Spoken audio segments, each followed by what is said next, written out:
Hello and welcome to the Ball Card Show, the sports podcast. For the Sports Collector. I'm Jason Otero. I'm Gary LeMaster. This is Season 5, Episode 38. You are looking refreshed. I am. I'm refreshed and feeling good. I slept a lot. I didn't eat as much as I normally do on vacation, although I'm not going to say I didn't eat a lot. Just not I guarantee there was much. one night where you hammered down. Let's hear it. I don't know that there What was a on night the that menu? I hard hammered down. Hey, welcome to the show, by the way. Those of you that don't know, I've been on several cruises with this man. My favorite thing that he does, I do mean this in the most endearing way, is at some point within the first couple nights, if the waiter has not realized it yet, you're not concerned with them offering certain courses in a meal. Like, it's nice that you have a 5-course meal. I think what we're going to do tonight, if it's okay with you, is I'm just going to keep eating these short ribs, and until I tell you to stop, let's just bring the short ribs. I'm not too concerned with the side salad today or the soup. But That's valid. Yeah, and there's always where they're like, oh, okay. He's like, no, I'm serious. I don't think you understand. Just keep bringing those. That and the butter. I need the butter. I've seen it. Man. Lots of butter. My favorite was the time we finished that meal. You had like 5 courses, and you said, you guys want to head up to Johnny Rockets? Let me get some chili fries. My other favorite thing that you do on cruise ships is you love to go on a cruise ship and then find a way to not be near anyone. Yeah. So take me to sea with 5,000 people in the same building. Yep. And then I'm going to do everything I can to find out where those 5,000 people aren't. Right. And that's where I plant my flag for the week. Correct. And Yeah. that's how it tends to go. I Don't expect a suntan. Right? No. I Don't went to the expect beach him once on to this talk cruise. about putting on flippers and snorkeling. Now, catamaran, you're not yes, opposed to. I will play that game. You just want to get good and relaxed. Yes. And sit there in the net. And, That's the entire point of vacation is like, I got you. like nothing, nothing at all. Yep. That's the goal. Guys, we got a lot coming up for you today, and one particular segment that I'm really excited about. Should be good. But just a quick reminder, and I want to say it if I haven't said it before, really appreciative to be able to start having some guests. Yes. It's nice having Gordy Bonker on, Breaks with Kyle, and we have a few more coming up very, very soon as well that we're excited about. The collab with Uncle Terry has been a blast. A lot of fun. It has been quite a blast. And you know what? Now that I think of it, our cousin Duncan was telling me, right? Oh. You know our cousin Duncan. Uncle Terry's been bugging him. Duncan let Terry hop on Whatnot. And, well, as you could imagine, things got a little bit out of hand. Here's the clip. Rip it. I don't know what here. We're going to nail it. Here we go, bud. Whoa, these are damn dirty. Oh, no. They come with free sand. Hell. Look at that. Wow. Oh, no. We What got, whoa. What do we got? Got a Medal of Honor. Yes. Look at that. Is it a sticker? What an honor. I wish it was, but it's just a picture of a medal. But it's the Medal of Honor. That is- Imagine being a little boy and getting that card. I don't want to.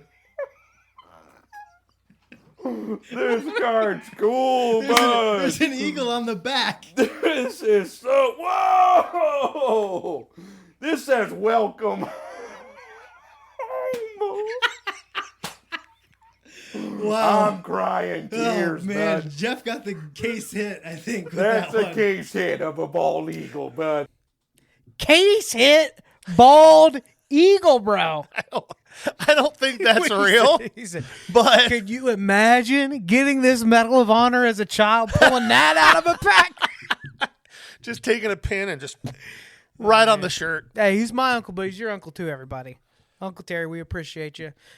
We've got some news to jump into. We're going to talk about somebody in a business that we don't spend that much time with. I actually respect them. Respect them. But the president of Upper Deck, Jason Mazra, had a take on LinkedIn, which, by the way, didn't even know there was card content happening there. I've been told for a long time that there's a lot of good things happening on LinkedIn. I have a LinkedIn account. Right. I couldn't tell you what the login is. I couldn't tell you when it was updated last. Here's my understanding of it. Reddit is basically 1996 ICQ. Okay. Okay. Then you have TikTok, which is early MySpace. You're picking best friends. You're kicking people out. Playlists. They're letting you code and do whatever you want with it. Instagram, I thought, was the LinkedIn of the card space. But then I guess if you're a president of a big company, LinkedIn is the LinkedIn of the card space. LinkedIn is actually the LinkedIn for professional services. It's that professional word that gets us. Yeah. Do you have I wear LinkedIn? shirts that say Do you have one? a LinkedIn? Yeah, but I couldn't tell you when it was updated last. I couldn't tell you what the What login business it information was? is. No clue whatsoever. I'm a guy that sells sports cards, talks about sports cars, and wears shirts that say weekend forecast, 100% chance of tacos. That's getting a little bit faded. You're going to need a new taco t-shirt. I will probably eventually get one, but You know what somebody told me this week? what's somebody tell you this week? That it's better for our brand that I just encourage you to dress like a child. Yes, 100%. I've been telling you this. But it's actually You better hate it for so you. much. I just hate it, and I hate you in it. I'm glad you added something to the end of that. I wasn't sure where that was going. But when you don't dress like a child, then I'm like, well, now what am I going to pick on my friend about? There is an old video from early this year where we did a show. It was a Ship Shawana video that we did. And I'm dressed very professionally. I've got a sweater vest on. It makes no sense at all. Yeah, it's uncomfortable for Yeah. all of us either way. So, I'm just letting you know Continue. that someone that I respect even said, just got to let that ride. Just let kids be kids. There's grown-up babies out there wandering Yes. around. Let them enjoy it. All right. This is a post directly from the president of Upper Deck on LinkedIn within the last week. Speaking of volatility, speaking of the chase, speaking of speculating, I'm just going to read it word for word. Try not to stumble over it. And then I want your take on this. You and I Sure. discussed this a little bit. Some really thoughtful. Anyway, I'm going to just jump into it. I'm talking way too much. Again, Jason Mazura with Upper Deck. He's the president. Here's what he said. Everything is speculative. I said it wrong. Everything speculative is up right now. The stock market, Bitcoin, trading cards, and it's pricing some collectors out. Here's what the data shows. 50% of consumers spending in the U.S. are coming from 10% of the population. Rich people are carrying the market, not just in cards, but across every category. Concert tickets, $1,000 for nosebleeds. Luxury goods, selling faster than ever. High-end collectibles, moving at record prices. When boxes cost $1,000 or more, you're not buying for fun anymore. You're speculating. You're betting. And what you buy today will be worth, you're betting that what you buy today will be worth significantly more tomorrow. And that works until it doesn't. Sports cards have always had speculation built in. You collect a rookie hoping for a Hall of Famer, but what's happening now is different in scale. And when the markets become this speculative, they become fragile. President of Upper Deck saying this. I'm not saying the sky is falling. I'm saying we need to be honest about what is happening. This isn't sustainable growth driven by collectors who love the hobby. This is wealth concentration driving prices that most people can't participate in. And if the money suddenly moves elsewhere to bet on something else, we all feel it. That's a mic drop type of statement at the very least. Okay.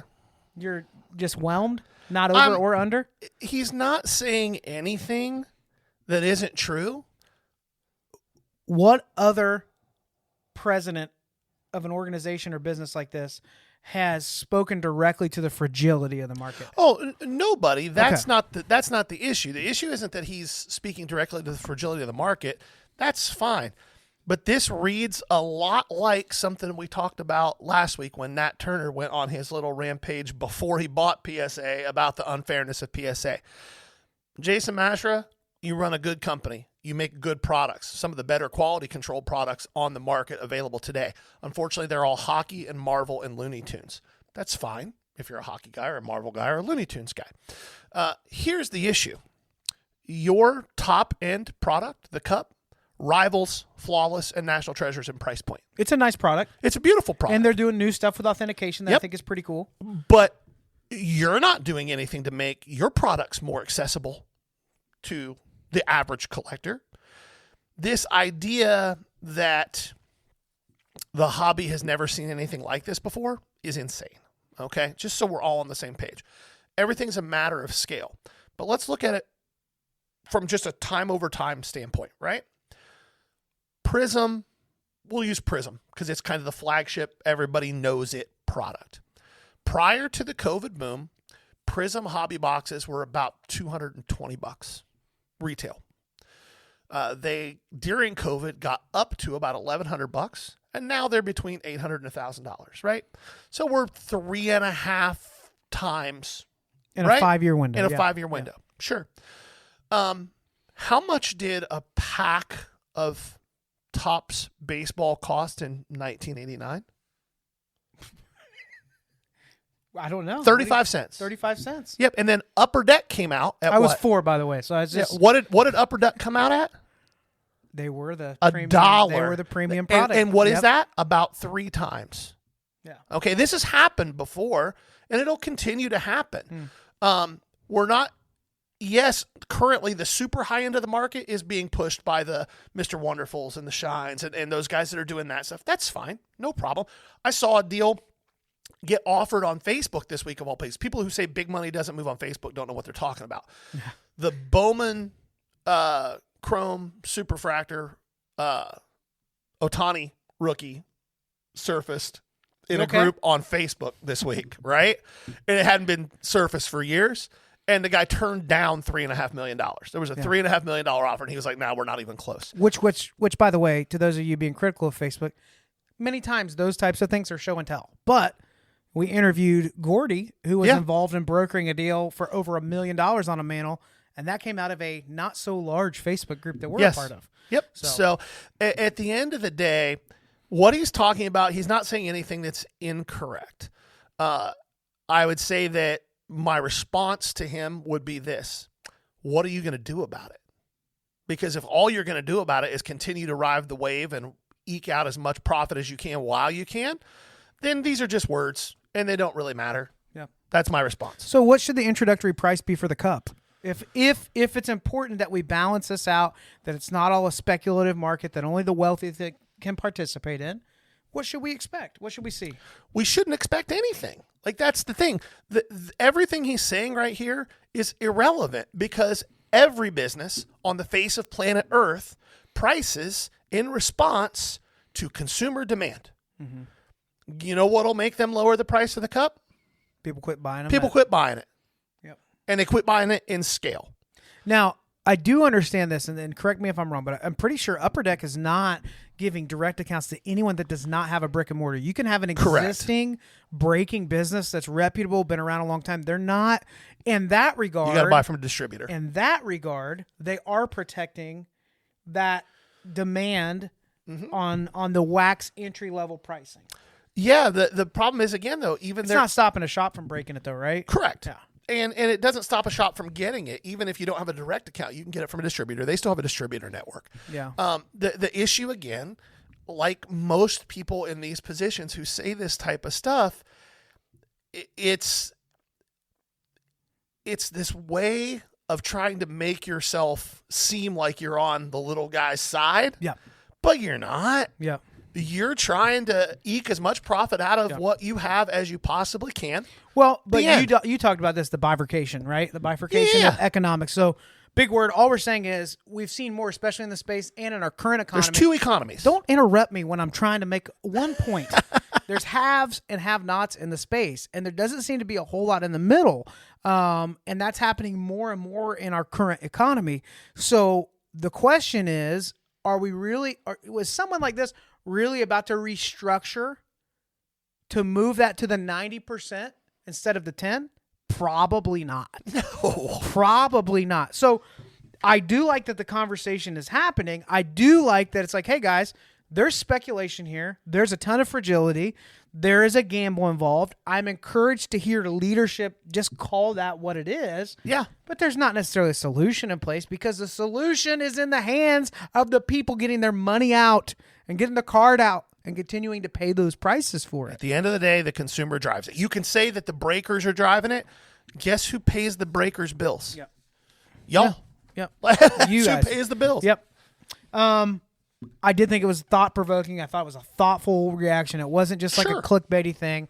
Good conversation. So hopefully we see the cup drop at $2.99. I might get into hockey at that point. Absolutely.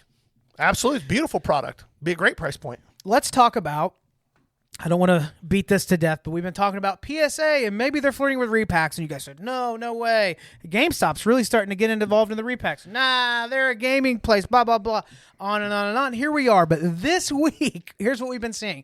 Just exactly what's going to happen when PSA has their own repack product, and they have their own digital repack and a brick and mortar location within 30 minutes of anybody. And if you want to get real deep in the weeds of, I don't want to call it a conspiracy theory because I think it's more credible than that. They're offering well over 100% on some cards, and most of them are 8s and 9s. Yeah, that's just where I was getting ready to head. Yeah. It's not just anything either. I saw a post this week where somebody had a few, it was either PSA 8s or PSA 9s, late 90s Jordan inserts that have some value, probably around a few $100, and PSA is offering them like 190, 250, like crazy percentages on these cards. Let me ask you a question. Why? Why? 2 reasons. Well, what happens when that transaction takes place? Well, you're setting a comp. So does that hit on Card Ladder when PSA buys it? That I'm not sure of. That's a really important question to get answered. Yeah. We should have an answer to that. Yeah, that's one Let's we look can into that this yeah, week we to can make sure find out about. But yeah, that's one potential thing there. The other kind of like, this is where it gets a little conspiracy theory-ish. Be really interesting to see if the pop starts increasing on 9s and 10s on these Buying cards. up a bunch of 8s and 9s will do 2 things. One, if you actually put a dent in the market, those You can be control it. $300 cards now. Yeah, you control the market at that point. If you're able to grade an 8 or a 9 and make it more valuable, well, now you've really got an opportunity. Now, for those of you saying that's ridiculous, you said we were ridiculous a month ago. You said we were ridiculous 6 months ago. We're not going to stop being ridiculous now. We're just saying maybe keep an eye on it. What's happening there? Not sure it's healthy. Not sure it's on the up and up. And for those of you that are dealers, I will say this. If you're a dealer and you keep a lot of slabs in your showcases and you're getting fatigued with everyone trying to beat you up on price, so I don't like this approach because it creates a tug of war. But for some people, it makes most sense. Scan those and see what PSA is offering and write it on the back. Sports card guys. Man, I hope I didn't say it wrong. Jasper, Indiana, close to my hometown. Yeah. Just talked with him at Midwest Monster. That's one of the things he started putting on the back because when everybody's throwing crazy numbers at him on a slab that he knows liquid, he can just show them, hey, PSA's offering this right now. I've done that with a few things, especially you're talking about Jordan stuff. I've got a extremely low pop, like a pop 21, early 90s Jordan PSA 10. It's a baseball Jordan. But still, it's like one of the lowest pop paper Jordans that exists.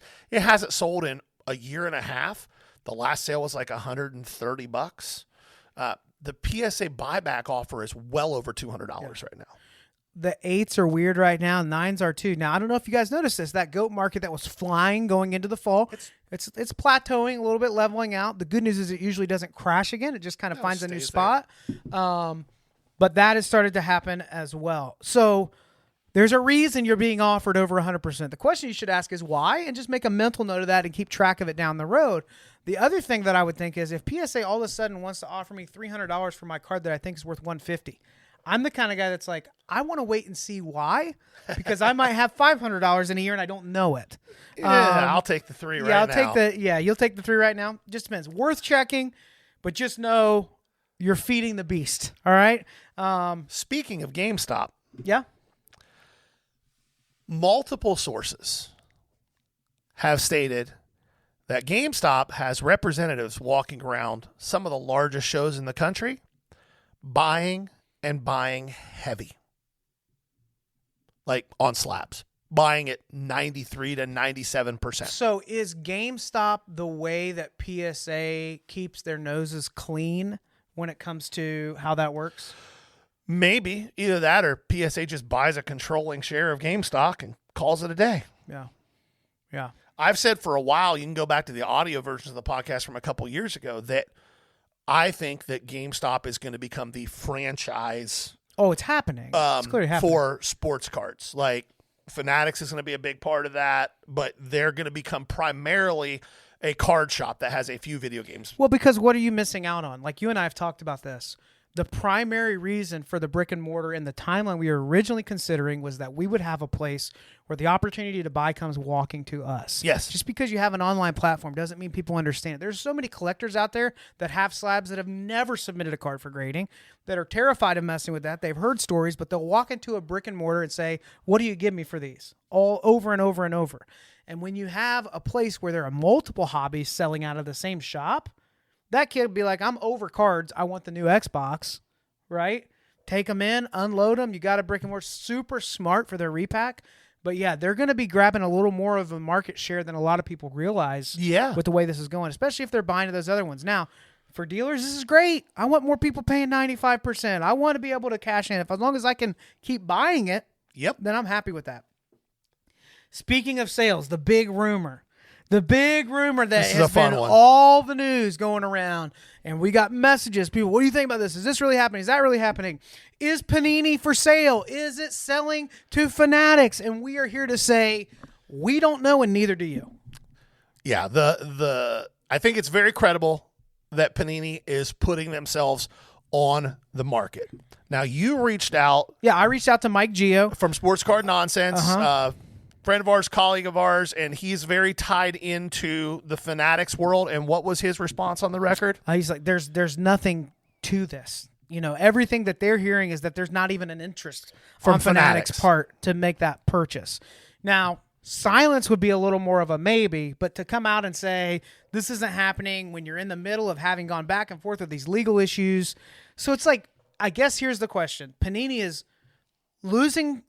You know, it's lost these licenses when it once was this powerhouse. When I got into the hobby, Panini was the unmovable force. Yes, it was the lion's share of the market. They were setting the prices. You heard us griping about Panini. Yeah. And when we heard that Topps was sold, our first reaction was like, oh no, the brand is gone. What's happening? Then we learned Fanatics comes in. We're like, oh, this is a good thing. Little by little by little, we're in the spot where if you're Panini and you're selling, what are you worth? What's the value? So, Gary, help us break down. So, to be really clear, everything that we have looked into, the people we've reached out to, the people that have commented quickly on this, like Mike Gio with Sports Cards Nonsense, check out their media network. Gordy's on there that we interviewed last week. Great content. But if people like this are stepping up and saying right away, it seems pretty clear this isn't true. As bad as you and I want to believe a crazy story like this could be happening, right? Or as much as you may be like, no way. It doesn't seem to be happening, but what would be Panini's play here? Well, I think that what's probably not happening is Fanatics.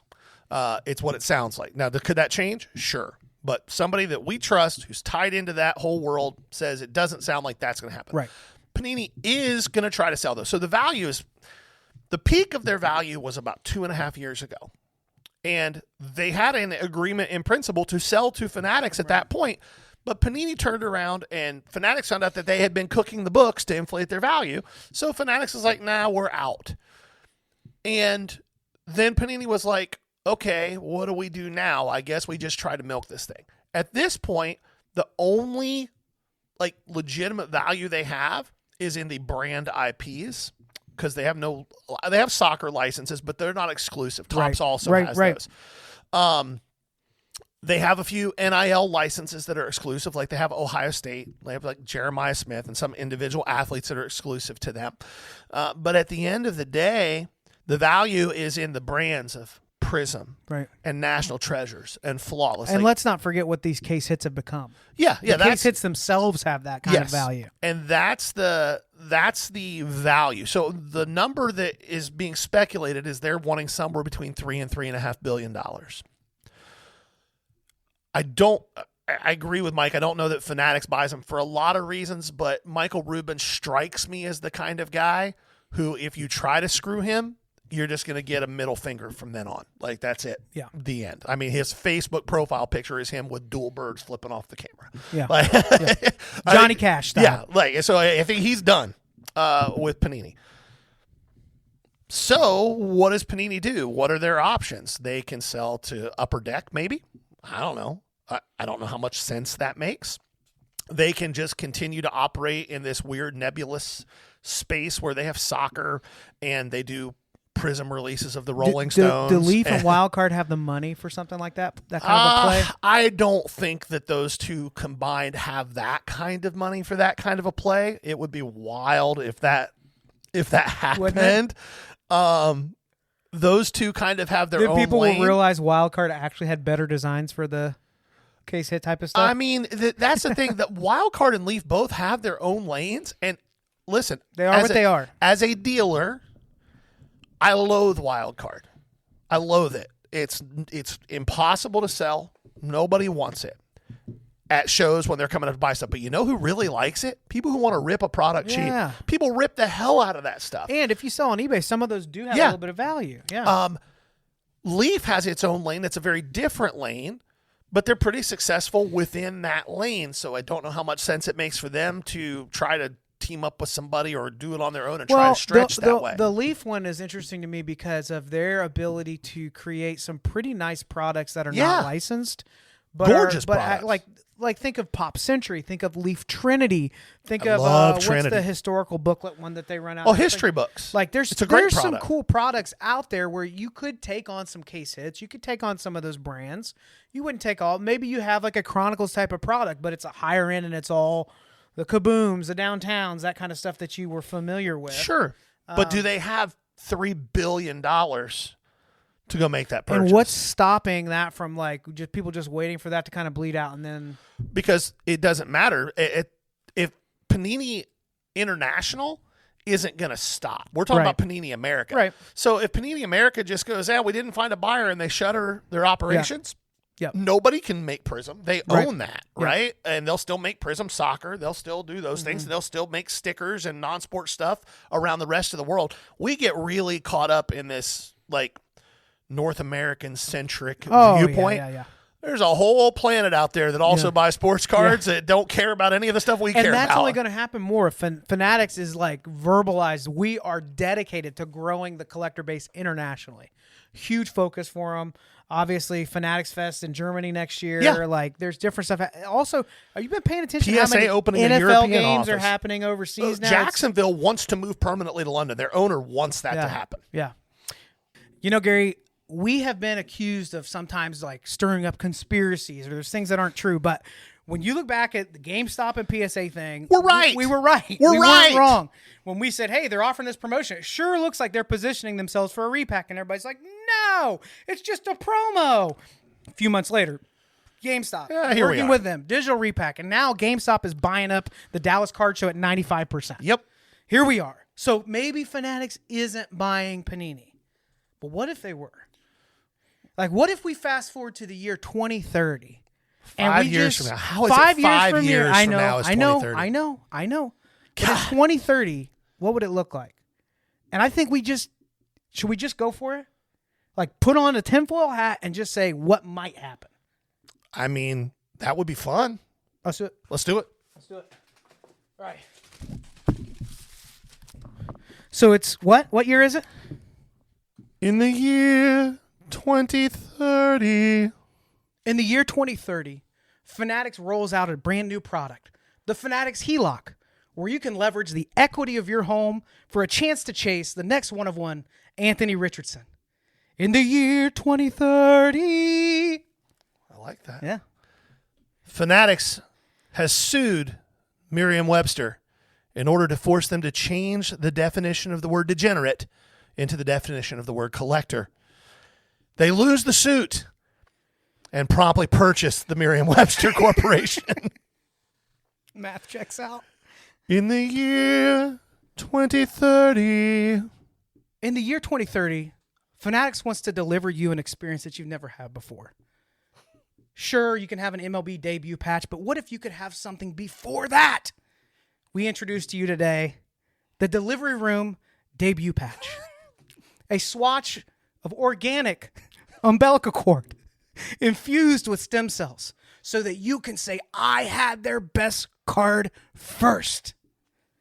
In the year 2030. What if Upper Deck buys Panini? Well, I'd have to be wearing a tinfoil hat to. Even consider that? Oh. In the year 2030. Upper Deck purchases Panini, and they immediately make up for lost time and begin printing Ohtani and Judge rookie cards as fast as the presses can roll them out. For years and years and years? For years and years and years. Rookie cards that have already happened? Yes. We must be living in the future. It's the year 2030. Upper Deck bought Panini. It's the year 2030.